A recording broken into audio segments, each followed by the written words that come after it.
right now. This fella has had a CD named as a hot pick for Stage Time magazine. He has a new podcast. If you just go to Google and you type in the Spencer Dobcast, that's the easiest way to find it. It's a great show. You should definitely check it out. Ladies and gentlemen, please welcome from Grand Forks, North Dakota, Mr. Spencer Dobson. Thank you, JD. JD Provost, ladies and gentlemen. And our dark friend, the Angel of Death, Chase Raider, ladies and gentlemen. Clap for him too. More. And the people that went to the bathroom, usually you have to wait till I'm done, then you run to the bathroom before the headliner. So not only did you get an extra comic, you got another pee break. So yeah, you're welcome. Welcome to stand-up comedy, sons of bitches. Happy late show. I'm from Grand Forks. You're excited? I know. I'm excited too. It's a big deal. I drove. Duh. But I want to get, I have to drive and I want to get famouser so I can fly and shit, because that's sweet. Last time I flew, though, there was a baby on the plane. And I know if you see a lot of comedy, every time a comic flies, there's a baby on the plane.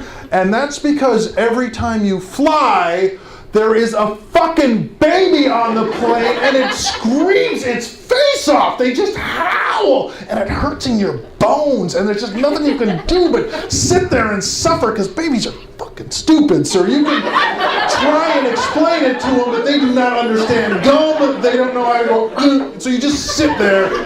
But I had an epiphany, and I feel like when a baby inspires an idea, there's something kind of magical about that idea. And my idea was, if I get off this plane and there's a man standing there with a machine that will give me a vasectomy,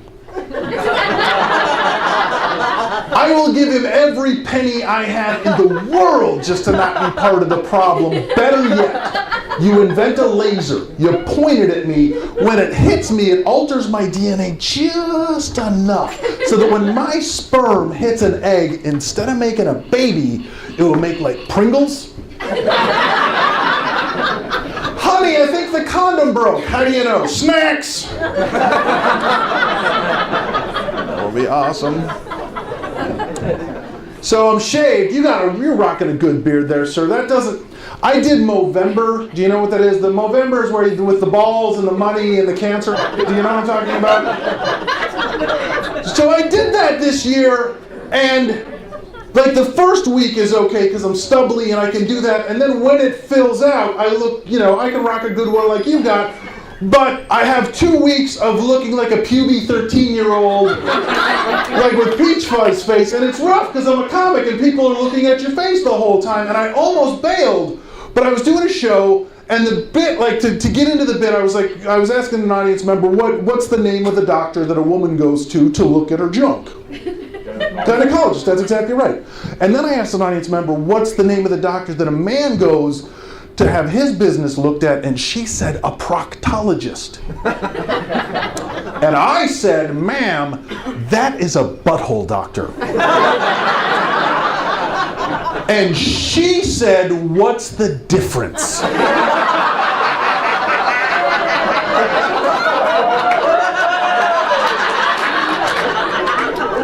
Then I realized we need to do some educating about men's health. Fucking out. I'm kind of a chunk. You probably noticed that I'm a little heavy and I'm getting older, right? You're probably, 22, 23? 29. 29? Well, you look young. Good for you. Keep eating babies or whatever it is you're doing. It gives you that youthful vampire glow. Because I'm years old, and when you... Here's the trouble. When you get older, if you want to lose weight, you have to actually try, right? When you're 22, I'm just going to not have one piece of pie, and that shit falls off. But now, I have to put effort into it, and apparently you do push-ups and sit-ups, which I'm sure if I did would work, but fuck, So, what I do is I watch the commercials for the weight loss stuff and try to steal the idea, right? There's a weight loss program called the Insanity Diet. Have you heard of it? You've seen the commercials? Here's the Insanity Diet. Eat better, exercise more. That's not insane. That's the that makes perfect sense diet. The insanity diet would be like, I think the apricots are mad at me. That's fucking insane. What are you doing? What I do is I take the label off of each piece of food, then I iron it. Then I put it in the living room chronologically by week and by month. Now, let's say I make a batch of cookies. What I'll do is I'll take the empty bag of flour, I'll put that on the counter in the kitchen. I'll make a Ziploc freezer bag. I'll put a color-coordinated label on that that matches the one on the bag of flour. I'll put half the cookies in the freezer. Then if I make a batch of ginger snaps, I'll take that bag of flour, put a separate color-coordinated label on that.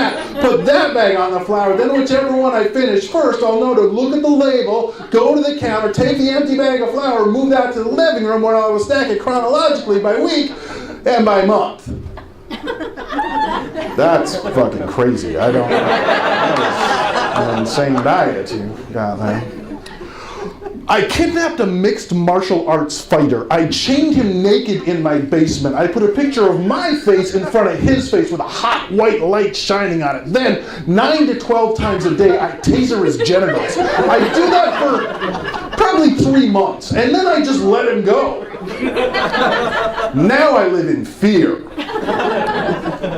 Thin fear.